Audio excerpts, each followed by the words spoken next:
Ito na yung proseso na pag-general aircon service namin na Hyundai Tucson. Yan, inasimbol namin tapos ilulubog natin sa may wagang drum.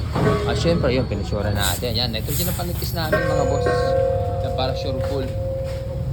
Alright, so naubos na yung walo na ano natin na nitrogen. So umorder ulit tayo. So ito, i-test natin to. Ano, doon? Doon ba? Oh, di ba?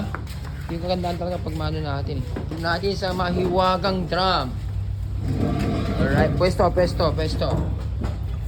Drive. Oh, yan. Hindi sigurado na makikita natin kung saan yung leak niya.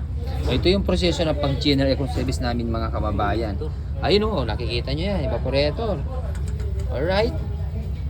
At ito yung black oil mga kababayan.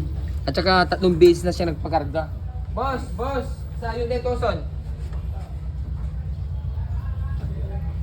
Wait, check natin mabuti yan. Ito boss oh. Ayan, kaya 3 beses ka na nagpakarga. Ayun, ang daming leak oh, yung evaporator mo. 1, 2, 3, 4. Okay, tandaan nyo mabuti para hindi umabot sa black oil yung compressor nyo. Huwag kayong magpapakarga ng Freon. O imagine mo, 4 yung butas nyo. O, hindi talagang maubusan na lang yung compressor. Kaya nagbagal-dubagal, nag-black oil yung compressor ni boss. Alright, so dito yan sa Hyundai Tucson mga boss.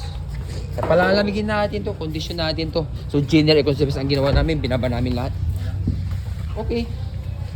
Thank you.